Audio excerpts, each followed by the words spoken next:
Welcome back to She Can, where women lead by example by telling their stories, by telling us how they got to where they are today, sharing their insights and experiences, because it's easier to be what you can see.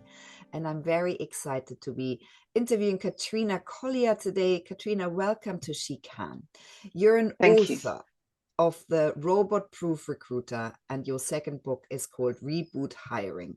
You're a facilitator, a global speaker, and mentor.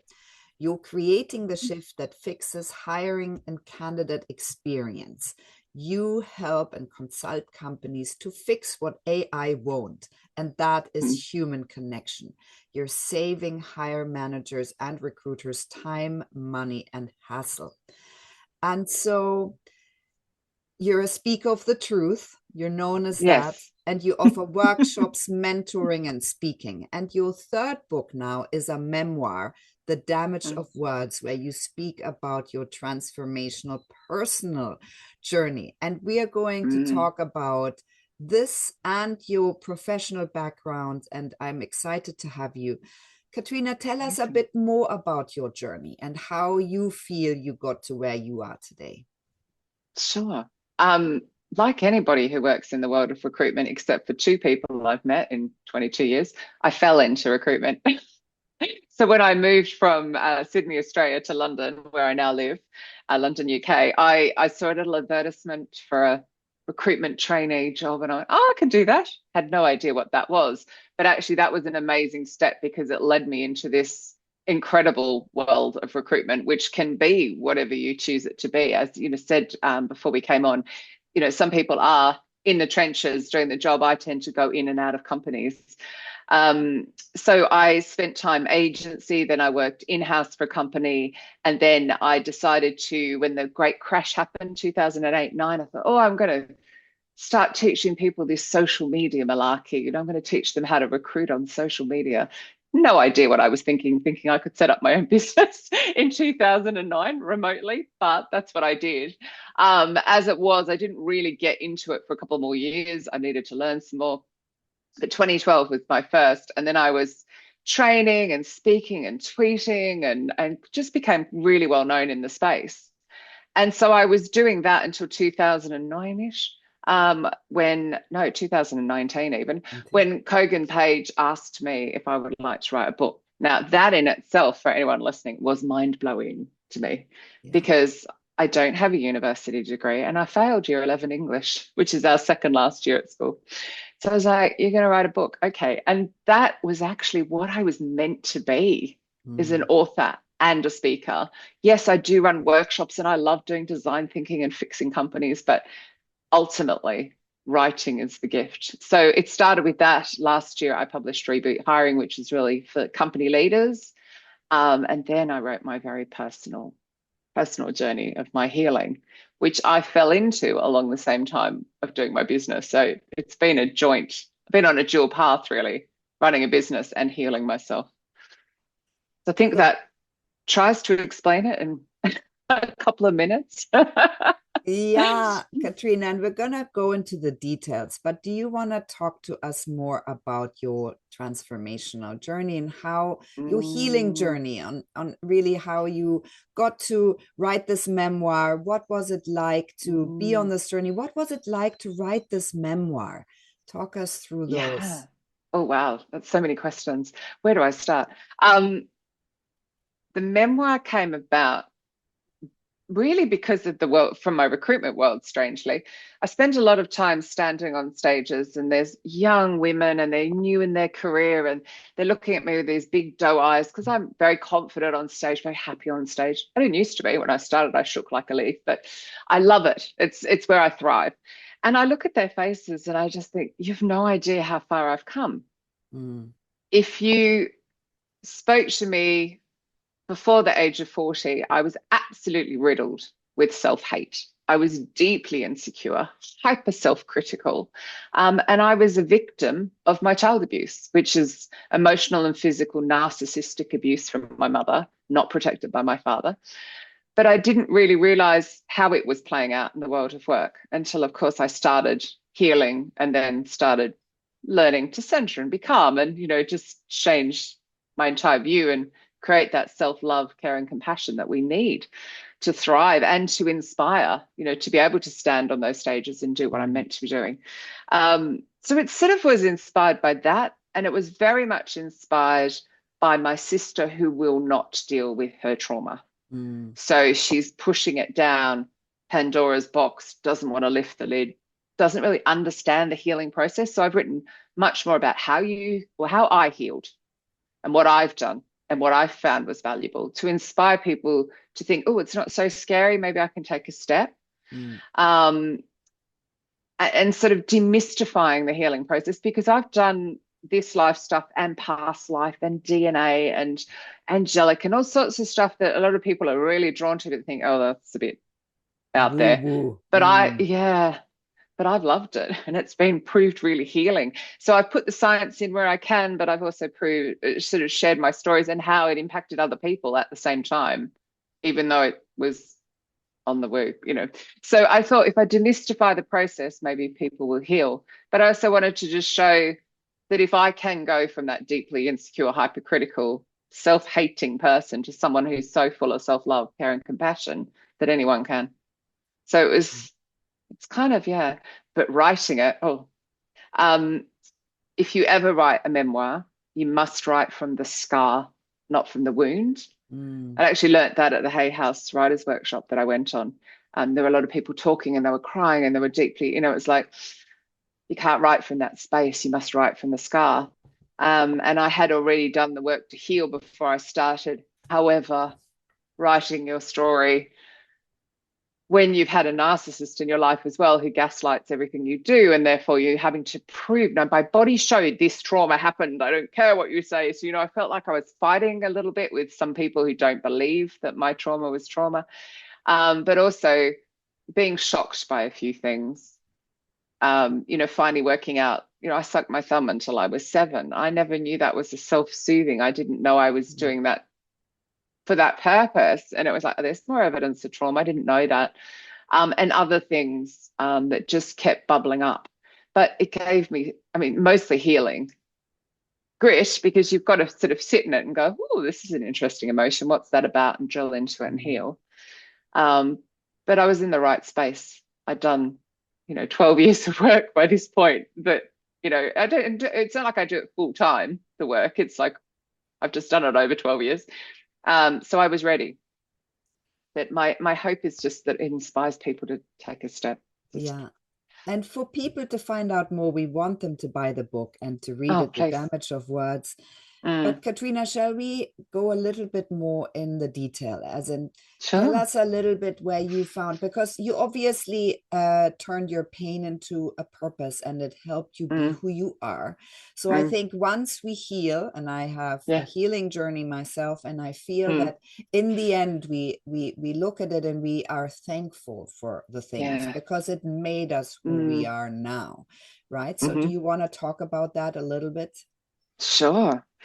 So I understand why my parents are the way they are, which is a big part of the healing. So the generational trauma that created who they are. Yeah. But I selected interesting parents in my life between life. And from the age of 3, there's a specific incident that I talk about that happened when I was 3. I endured this, like walking on eggshells, constantly hypervigilant, protecting myself from my mother, never knowing what her mood was, having to read the energy. And she fumed. So my mother, we're both highly sensitive people, which is 20 to 30% of the population. But my mother's also a narcissist, so she lacks the empathy, but she fumes like under the surface. So there was an example I've written in there where in my teens, I had annoyed her in the morning and she came up behind me and hit me across the ear in the afternoon, and I had no idea I'd annoyed her in the morning. So it was that constant fear, that constant I'm going to be in trouble. So that was sort of what I grew up in. And then you start learning to heal and you start going, okay, what did I gain from that? And this is, you have to be a fair way into the process. You've got to do the initial work, which for me was connecting to my inner child, learning to emotionally regulate, learning to understand narcissism and codependency and my father as an enabler and all of the pieces. Yeah. So I had to do that work and obviously start to be aware of the thoughts going through my head. But then you start looking at the benefits. Now, what are the benefits to me? I can stand on a stage, stand in a workshop, and read the energy in the room. I know exactly what's going on, and I know where to put my energy to engage everybody. Excuse me. So that I can draw people in or push people back, whatever they need. Which I can also I shut people's energy down so that they stop impacting other people negatively. I mean, sometimes you have to do that as a facilitator. Yeah. So it's been this journey of, okay, that was bad, but what is the gift? There is always a gift. Dr. John DeMartini's Breakthrough Weekend, which again, I was 8 years into the work. I don't recommend somebody does it before they're ready. You'll kind of know when you're ready. But it's very much looking at the traits that you have that they had and where you've used them. So you can imagine my mum lies and gaslights and, you know, she creates fear. And I'm like, where have I used that? Okay. And then you suddenly realize, yeah, I have. I've used all the traits that she's used and I've used them for my benefit. And even when I've been awful to someone else, it was to their benefit, even though it was awful to them. And it's just like this really interesting process that really makes you aware of, you know, how you've also used the same traits, which gives you the empathy to forgive. And you don't, you know, there's a forgiveness is an interesting one. So I'll just touch on that briefly. You do not have to forgive them as in call them. I haven't called mum and gone, hey, mum, I forgive you. It's more like I've forgiven just for me, just to release the energy, just because it suits me not to carry that energy anymore. But it's not like I've called them. That's not going to happen because she's a narcissist. She'll be like, what for? So that would just upset me. So what else have I gained from it that I use? I mean, just so many things. I think that ability to, you know, read the energy, I think is probably the greatest. But also understanding my high sensitivity as well, which is, again, 20 to 30% of the population, all of their senses are above normal. So that's hearing, smell, you know, sight, the usual, touch. And a lot of people have that and they don't realize, and then they get very overwhelmed. But where it's great is we take in a lot more data than somebody who isn't hypersensitive, highly sensitive. And that allows us to be very quick at creating solutions and seeing different fixes to problems and just being able to just look at the big picture all the time and just see different paths forward. But it also means you do need to reconnect to the earth and ground and protect and like things like that. So that was a long answer to a very short question. I think you did great, Katrina, and I think the grounding is so important. I always think people don't know how to do that. It's one of the most essential things, especially in the times we live in now. We live in times that are confusing, potentially alienating, isolating. And so I think this is something that, you know, whenever I think someone is listening to this and is thinking, what is the first thing I should be doing? You should learn how to ground. What would you think I should, how can people, and I think the other thing that often happens with girls and women is that we only look for solutions once we don't function anymore. We keep going and we keep going and we think, you know, and it's going to be fine and it's going to be fine until it's not fine anymore. And actually life isn't really working anymore. So do you want to give some tips on how you realized this is now ground zero? I need to stop and I need to look for solutions. Just before I do that, I find it really interesting, all of these late ADHD diagnoses. And I don't think it is. I think it's highly sensitive people who have complex PTSD, which is where they've had neglect or trauma and it's been repetitive. Women, we suppress our emotions, we push down, we put everyone else first, and we get to the lovely perimenopause. And a lot of people like yourself, you mentioned you had children, but you probably got parents as well that you're taking care of. And these women are just compromising and giving up everything. And that basically the universe goes, enough. You need to start focusing on yourself and healing yourself. And so if you're at that point where you just feel literally overwhelmed, everything's too loud. I mean, if you're highly sensitive, like you will hear a clicking pen in the room next door. Like, you know, it's quite insane. Stuff I can hear from my neighbors that they go, what are you talking about? Like, okay, I can hear that. Can't you hear that? So it's learning to just breathe. I mean, I think breathing is so, so important, but I also do a lot of visualization. So I will pretend, even though I'm, on the fifth floor right now, that my feet are on the ground and that I'm growing Mm. roots out of my ground. I often say, "Good morning, Gaia. Good morning, Earth Star," to open up the Earth Star chakra, push my roots down into the ground. The other thing I love to do, and I do this morning and night. So first thing, lying in bed, and last thing before I go to sleep, is I pretend I'm in a white light shower. Just wash everything off, please. Everything I've picked up, anyone else's energy, just clear me out, please. And I sort of do the whole flat, to be fair. And then I surround myself in golden light. And then I feel like I'm in a cocoon of golden light so that other people's stuff can just bounce off me and only the good's coming in. And I find that critical. So it doesn't necessarily help with the loud noises, but it does help with the energy.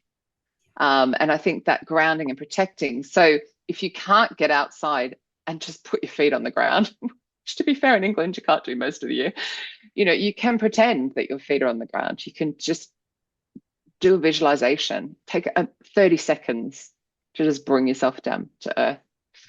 And I just get don't in know. Do touch you with do your similar? body, right? Yes, I do Yeah. exactly the same thing, which is, Mm, I learned that from a spirit coach, and I use the mm. light to wash off what's not mine, what's not here for my highest good, Yeah. what is Bye. meant for me, which are all the barriers for me to between Mm, where I want to go and where I am today, and all of those things. mm. Um, I'm wondering, Katrina, can we go back and do a little bit more Sure. insights from your recruiting world? You have a bird's eye view. Yeah. You're not in a company. I think it's a unique Mm, opportunity to give us a little bit of an insight of your major learnings, your mm. takeaways, and how you think recruiters can be more efficient in all the ways, time-wise, money-wise, Yeah. and also um, kind to the people that they're recruiting and then employing. Yeah. I mean, for anybody that doesn't work in the world of recruitment, so there's two sides to recruitment. You've got agency recruiters that are third party that will supply to a company. And then you have in-house recruiters, and they're often called talent acquisition. And they can sit within HR or human resources or not. But I will call them talent acquisition. So they're the recruiters that sit inside the company. Now, through the 2020s, like many professions, they have been on a roller coaster of hell would probably be the best way to describe it. In many companies, they were fired in 2020, then rehired for a staggering amount of overhiring. Mm. It's like so many companies, well, oh my God, what have we done? And they overcorrected. And then they were fired again when companies realized they'd overhired. So 2022, 2023. And then they've sort of been rehired. So what I see now is companies trying to cost cut in the wrong areas. So I'm sure if any of your listeners are in their late 40s to 50s and are currently trying to get a job, they're probably struggling. The ageism is insane, but a lot of it has to do with our salaries that we expect because we have 20, 30 years experience and we're gifted and we sort of expect this salary and they're offering this salary. And the same thing is happening in talent acquisition. So the teams have sort of been devalued. So emotionally, they've been through the ringer. Yeah, fired and hard and fired and kind of, and they know that the market's bad, so they don't want to lose their jobs. So a Yeah. lot of them are people pleasing. Then on top of that, the HR tech industry, which has around 500 different suppliers, if not more, are all going, well, artificial intelligence can do your job. It can do Mm. your job from end to end. Of course it can't, but that's what they're believing. And when you've got company leaders who are under pressure from their boards to cut costs, do more with less, they're kind of going, oh, well, we can get rid of you. We can downsize the team. We can use this tool. You're using a transcribing tool now. Brilliant. Use those, but you can't use artificial intelligence for the front end of recruitment, which is engaging with those candidates, the job seekers that you mentioned just a minute ago. That's very human. So what I'm seeing now is these, unfortunately, underfunded, undervalued internal recruitment teams, these talent acquisition teams, who could save time, money, and hassle if they could create better relationships with the managers and leaders in the company. But there tends to be this perception. which is crazy because this team recruits the people that decide the fate of the company. But the managers and leaders look at them like they're an administration function and not a value. And you're just going, and it's frustrating because they're people pleasing to not lose their jobs because they don't want to be out in this market, but that's actually exacerbating the problem. So what I would love to see them do is heal their stuff.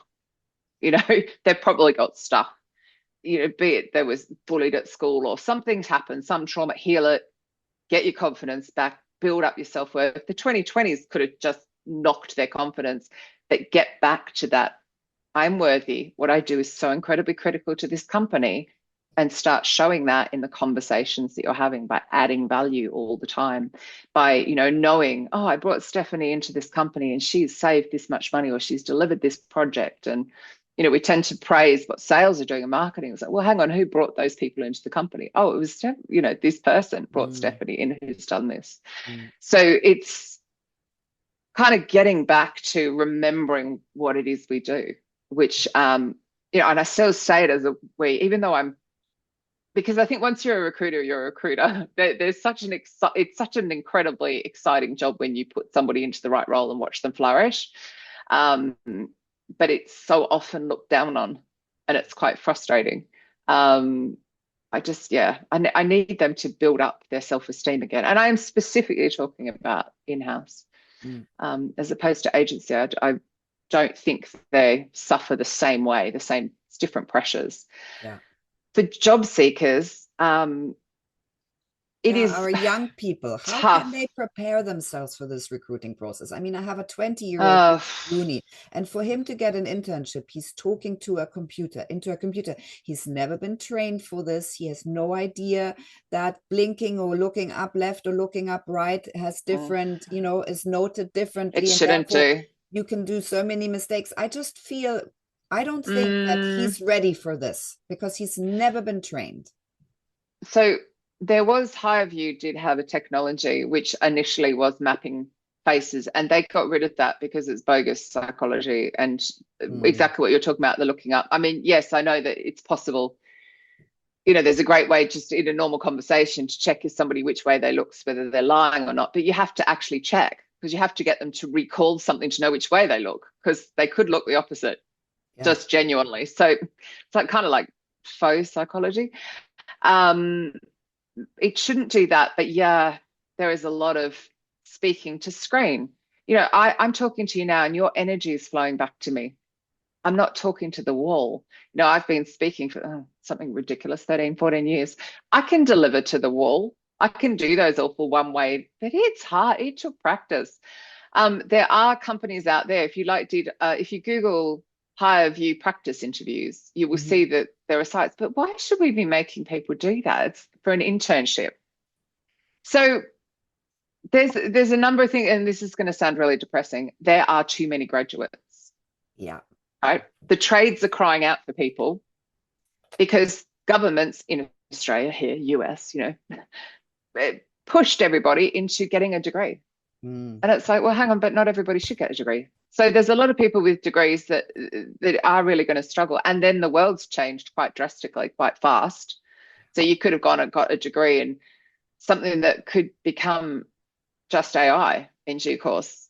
So it's tough. So you have to use your network. You have to go back to who do you know? So you start with your parents, you start with your grandparents, you start with your aunts and uncles. Who do they know? Who can you introduce me to? Because everybody knows somebody and they can get you in the door that way. And what you want to be doing is just getting a work experience as young as you possibly can, and just showing that you are doing that and showing that you're really resilient while you're job seeking. And on that, the statistic is something like 87% of job applicants become down or depressed if they're ghosted by the in-house recruiters. The in-house recruiters don't mean to ghost you. It happens because they are overwhelmed with applications. They're now overwhelmed with AI generated. So people are creating their resume on ChatGPT. They all look the same. They're getting flooded with all this sameness. Some are using tools. Some job seekers are using tools to apply. So there's a lot of that going on. Now, I think everybody should be got back to. But if they don't have the right technology to get back to everyone, that's a great place for it, right? Not AI interviews. I'm very opinionated about that. But just be aware it's likely you're not going to hear back. So if you go in thinking, I might not hear back, and that's okay. They're busy. I'll hear back from the right opportunity. It's like, just understand that. Don't let it get you down. For women job applicants, please apply for things that you're 80% suited to. Please don't just wait for one job where you're 100% match. The men are applying for roles they're only 20% a match for. So just apply. Just apply. You know, and just point out, like, you know, I've got the experience here, that kind of a thing. And one final thought while I think of it. This is from Ray Murphy, who taught me this about 20 years ago. When you go through your CV, which you know, you might struggle to have anything to put on when you're first starting, but just think, so what? I updated that process. So what? Well, which meant that, you know, accounting was more efficient and we saved this much money. So it's like, you know, I was in the debate team at university. So what? Which meant I became a great orator. I'm very good in argument. I can stay calm under pressure. So if you do the so what, you'll get the benefit. And I just think all of us could do with like going through anywhere we write, where we're just writing duties or skills, and go, well, so what? So what if you've got people skills? What does that mean? It means I'm great under pressure. It means that I'll be able to be a great customer service, etc. So that should help.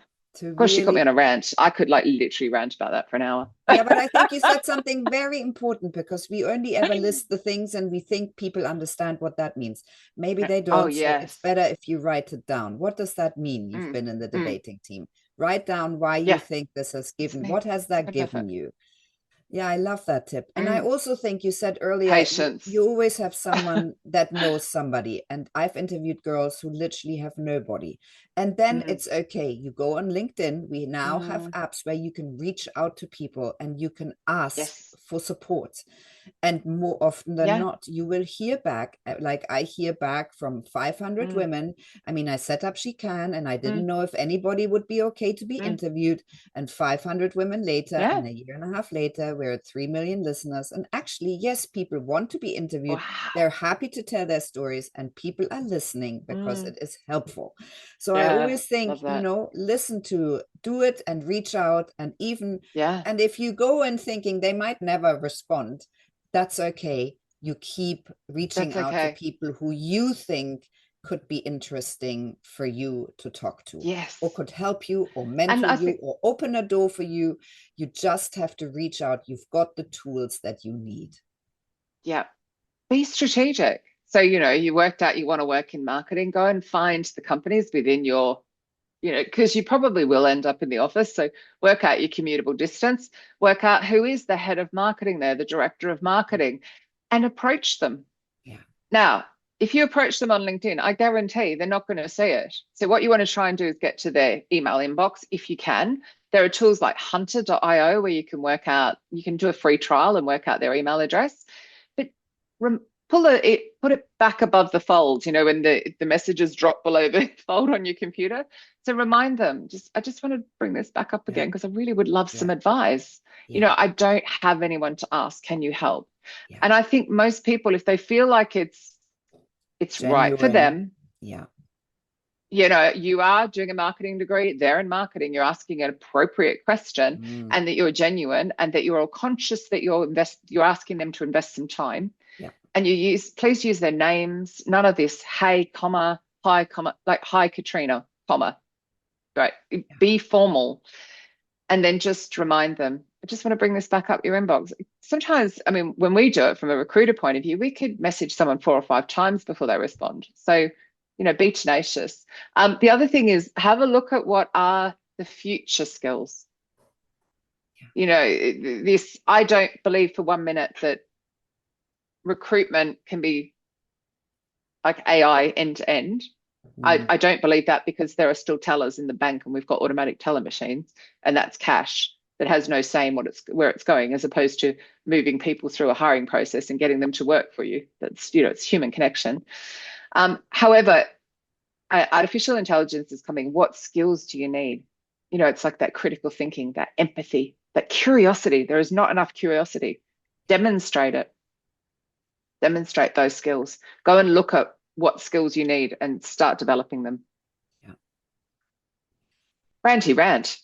No, I Ranting might think be these in are there. all Is your super skill? important points. I think super important points, and nice to have your vision, Mm, Katrina, because I think that many mm, people think that they are ending up in the crosshairs of cost cutting between AI mm-hmm, and, companies trying to, because they're a mm, bit in the admin area, they're trying to cut down. And I think it's important to have a view where it's yeah. important to talk to people, to hire the right people, because I think there Mm, are companies already out there who have hired a whole generation with sort mm, of AI tools and now realize, I didn't mm, realize that this person has no empathy and he's in a sales role, so maybe he needs empathy. So, mm. those type Yeah. of things, we hear about them Mm. coming up now. And so we I s- always have technology coming in fast and mm, hard, and then we learn lessons and then we readjust, and maybe yeah. we are just in this adjustment phase now. Oh, we will. And I think so much of going back to my memoir, so much of wanting to write that as well as we cannot keep going this way. Mm. Like, I mean, I think there's going to be a revolution, mostly a revolution of healing and light and left wokeness. Bring it on. Um, because we need it. We cannot keep going with this consumerism corporate greed. Now, a lot of that is because we've been raised to feel like, well, if I get the latest high thingo definition television, clearly I don't have one, I'll feel full. No, you Mm. won't. You'll only feel full when you heal your stuff and you learn to love yourself. And you love everything about yourself, like warts and all of it, like flaws, everything. And in fact, you can just laugh at yourself about that stuff. And it's when you accept yourself fully, and then you don't need that consumerism. And I just feel like there's a wave of that starting to happen now. I mean, I think that we've entered the age of Aquarius helps a lot with that as well. But we can't keep going on this path of do more with less. What will happen is we'll just burn humans out. Yeah. We And will we just and be we do that all gone the because we'll. time, right? And, We have these yeah, incredible, terrible data points of how many burnt out people leave the workplace. And that yeah, costs companies so much money. You've invested in this yeah, person for a long time, and all of a sudden mm, you have to recruit mm, somebody else in to replace this yeah, person. And with all that by knowledge. yeah, with all that knowledge and all these experiences, and Mm, just it's irreplaceable. yeah. Um, Katrina, I'm wondering how do you go forwards now? How do you take your Um, learnings? What really matters to you now? And how do mm. you want to matter? Uh, well, what I see is this memoir is going to really change my world, but also change a lot of people. I change the reader's world. I mean, when I meditate on it, I see the people reading it and having these big aha moments. I said before we came on and started recording that I finally realized and I've written this in here, how my body proved my trauma, but I finally realized my trauma was trauma. And I had Mm, stuff like a core wound that I needed to heal. And I didn't do anything for 5 years. And I keep saying to my ex-husband, because we're really close, what did I do? Like, but I obviously just sat in victim mode, feeling like the world was happening to me. And then the universe intervened and I fell into healing. And I think there's so much of that. We have it within our power at all price points now. mm, There are beautiful. Dr. Nicole LaPera has a self-healers club that's like, I don't know, $25 a month to have that wisdom at your fingertips to be able to start the process of healing. Or my book, which is £10.99, and you're just kind of going like it's you can start there. You don't have to necessarily have the super expensive therapist or psychiatrist, right? You can start anywhere, but it's your choice.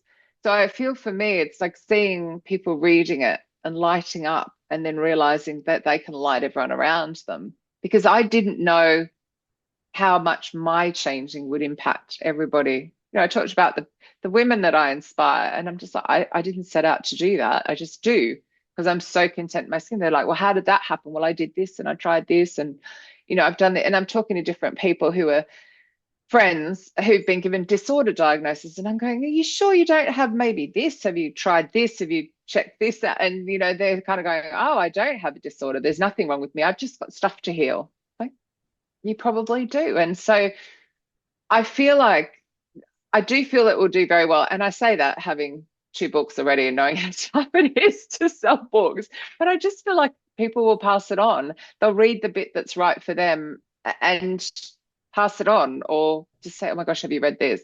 And then I think I'll be talking a lot, like just sharing my story, podcasts like this, stages, just saying, just being that really vulnerable, that it's not too late. And I think as well, the couple of things I often hear that stop people from healing, which totally does my head in. One is it's too late. It's not too late. Yeah. I started at 40. I know others that have started at 60. As long as you start and you feel better, it's not too late. And oh, my abuse wasn't like that. Or my stuff wasn't like that. Okay, mine was pretty epic. It was still not as bad as it could have been, but it was still epic. But that doesn't mean you're not worthy of healing. You know, you might have had emotional neglect. It might have been, I don't know, a coach that constantly criticized you. It just could have been small, but it's impacting your happiness now and your ability to be everything and thrive. So heal it. It doesn't matter. Don't compare. It's not a trauma comparison game. No, it's That's what not who but had it sometimes you're worse like, or who had it yeah, it doesn't better, matter. or yeah. Yeah. I mean, sometimes I do go, oh God, I didn't have a lot of that. But it's like, it doesn't matter. I didn't feel whole and happy, and peace, I think is the big, just calm. I'm calm most of the time. Of course, I can still trigger, of course, but most of the time I'm calm. Yeah. Katrina, so is it on pre-order now? It's coming out in Yes. May. Yeah. May 27th. It's coming out on my birthday, which I'm quite excited about. My Yeah. first book came out on my father's 90th birthday randomly. And this is coming out on my birthday. It's quite exciting. Amazing. So what will success look like for you, Katrina, going forward? That ripple of light, just being able to shine a light, show people that they can connect with their inner children, heal their trauma, sort of demystify. It's almost like people can't see, like the wood for the trees. And I just feel like I'm going to provide a light. And I just want to share my story, to do that, to be able to help people feel like I can do this. Like Katrina did it, I can do it. Yeah. I think it's quite tough when people meet me now, because I'm so sensitive, calm, and happy, to believe. But there are people who know me from before, who can confirm like the change, and that it is self-work. It's that you can do it. You have the access. It's all within you. It's not, the happiness isn't external. It's all in here. And the healing is all in here. So that's what I want to do. I just want to pass the light on. And Katrina, you obviously Strange way of putting it. Yeah, no, that's exactly what it is. I see this all the time. We pass the light on like a baton from one to the next. Yeah. You obviously lead with your story, and you lead with your story very authentically and vulnerably. And I think this is where the power lies. And we now slowly realize as humans that is a superpower to have. What kind of a leader do you feel you are? How would you describe yourself? I would describe myself as the opposite of what I was as a child. So as a child, I would speak up and I wasn't heard, or I couldn't speak up. So it was speaking and being heard very important to me. But I was the underdog. I was vulnerable. I was controlled. I was in fear all the time. So I always fight for the underdog. So no matter what I'm doing, it's always about pulling people up and supporting them and showing them that they can do this, be it creating those connections, that human connection in recruitment, be it I do a lot for Hope for Justice charity, so be it helping the children there, or with my memoir, just showing people that they can choose a different path. They can choose themselves, that, healing isn't selfish, that it's okay and it will benefit everybody around you to heal. But is that, speaking, being heard, and just helping, because we're just humans. We're all having this wonderful human experience. So yeah. And sometimes I feel it's also about believing. First, you have to believe yourself. You have to pinpoint what the things are, where are they buried, and then to be believed, so your vulnerability and authenticity Mm, need almost like an audience. They need to be yeah. witnessed. Your body will prove it. So there was a specific thing that happened to me when I was 3 years old. So my mother picked me up from kindergarten. I didn't want to go home. She brewed on the trip home because I embarrassed her. You never embarrass a narcissist. She brewed on the way home. And in her own words, she told me this in my late teens, that she hit me so much she could understand how a parent could kill a child. Now, I have no recollection of that event. But what I found was my body started to show it. So I went on the defensive. So when my chiropractor did kinesiology with me, my mid thoracic started at 3. And then I had things like when I was out with the charity in Africa and with Hope for Justice, I was watching different things going on, going, oh, we didn't have that in our household. They had a big poster on the wall saying this is trauma, and I'm rattling them off, going, I know all of those. And then it was the thumb sucking that I mentioned earlier, and just different things that start to prove to yourself that the trauma is real. But I think the most interesting one was when, the tapping, the Yeah. EFT. Yeah. I did a weekend course in that because somebody from marketing had said, let's tap that out. And suddenly I was not scared of marketing anymore. It was like, okay, I need to know more about this. And as I'm doing the course, the instructor took me back to that day, and I released all this anger towards my father that I didn't even know I was carrying because I don't even remember the incident. Mm. So it's, as you say, it's like believing. Trust when your body starts. Why have I got that? Like, why have I got that symptom? What is that really about? I hear people who have perhaps not endometriosis. There was another one I heard recently, but womb related. And this person was sexually abused. And I'm like, there's your trauma. You're holding it in there. What if you heal that? Whereas we're tending to, put medications on the symptoms rather than go, well, hang on, what really is that? Mm. Who can I see to help me with that?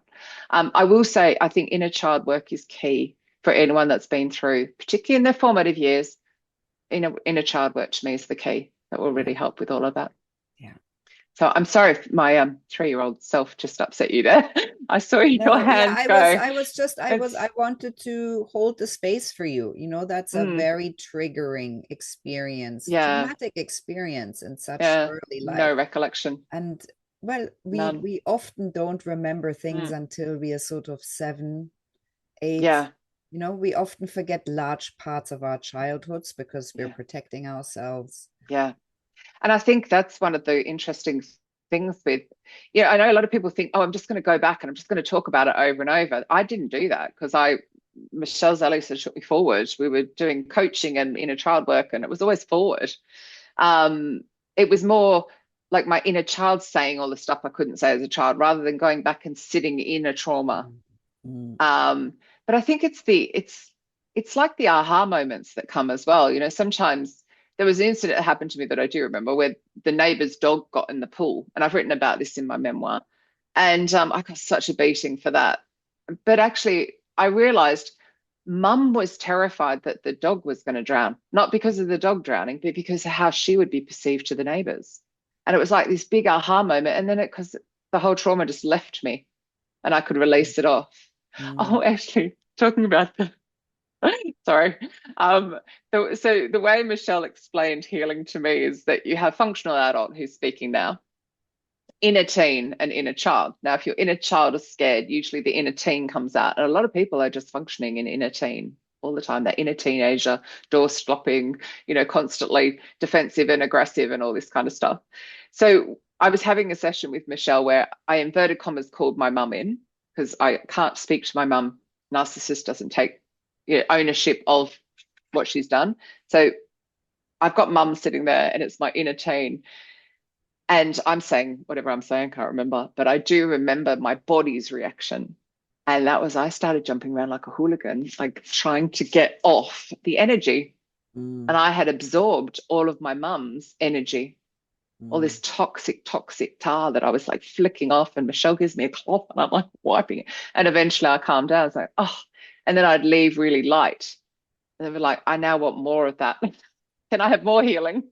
And I think that's the other joy of starting the healing is you just get lighter and lighter and lighter. I don't mean not grounded because you still need to be connected to the earth, but you just, why am I carrying all that stuff that's not mine? And how is all that stuff impacting my body? So yeah, that's my hope and dream for the future, is that people read Yes. it and go, oh, I'm going to heal my stuff and we'll all be happy. Yeah. Thank you for Age of Aquarius. thank you for leading with that, Katrina. What are your Hmm. plans and goals for the next years? That really, I'd like to leave the world of talent acquisition, and really do much more around telling my story, encouraging people to heal, and perhaps still in the corporate world, some in corporate speaking, to encourage leaders to heal. Mm, You've got a lot of leaders that are Generation X. Now, we're probably the first generation, as far as compared to our parents, compared to boomers and silent generation, have the opportunity to heal. But we're passing on our trauma in various different ways to those that are coming after us. So, um, yeah, it's really encouraging people to go, this isn't good. And even if, I look back at how I behaved when I was last employed, I was so defensive and so impossible to manage because I was so scared. And I was mm. so scared of being in trouble. And there's leaders like that in all these organizations who they're kind of winging it and they don't know what they're doing and they haven't had any leadership training and they haven't delved into themselves and healed. So And cascade. as you were speaking about the teenager in yourself, I was thinking we see a lot of leaders around the world being exactly in that teenage phase right now, and that's Or very toddlers. destabilizing. Yeah. And you know what? If you look at those leaders, they have all had childhood trauma, and I mean severe childhood trauma Yeah. as well. And it just goes to show. And the other one is a famous author who's quite transphobic. I'm sure you know who I mean. It just goes to show that it doesn't matter how much material stuff you have, if you don't heal this, you don't heal your heart, you're never going to be happy. It doesn't, that stuff, it's just noise. Mm. Really what we need is a nice, comfortable bed and a safe home and food in the fridge, but we don't need all the stuff. It's nice to have stuff, but it's not needed No. to be happy. Katrina, so what would you like our listeners to take away from your story today? That I can heal, that I can take a step, that it is possible, and that I'm worthy of it. Mm, That, you are worthy, you are enough, and you are worthy of healing anything. It is this big or this big. Like, doesn't matter. You are worthy of healing that and feeling better. And anybody who has the audacity to say that it's selfish is not looking at the impact of you remaining as you are and the impact that has on other people. yeah. We all have an impact. So if you're not happy, everyone feels it. It's a vibration. Everyone around you is feeling it. So that's my hope, is that you are enough. You're not selfish. Heal your stuff. Katrina, I want to thank you for telling your story, for taking the time, for sharing your experiences and your Thank you. insights, both from the recruitment world and your personal journey. I'm very thankful that you shared with us right from the scar, because I think this Mm, is something that people, in terms of yes. journaling, can do every day. If this ends Mm, up as a memoir or not, there's a lot of mm, healing that can be done from absolutely. journaling and just writing down your things, and whether you do something with it or not is absolutely immaterial. Yeah. And I'm also very thankful for the insights of, your life as a, speaker and mentor and facilitator, and for writing your books for the recruiters, and for your tips for our young people, etc. It's been really Mm. inspiring. Thank you so much. Thanks, Stephanie.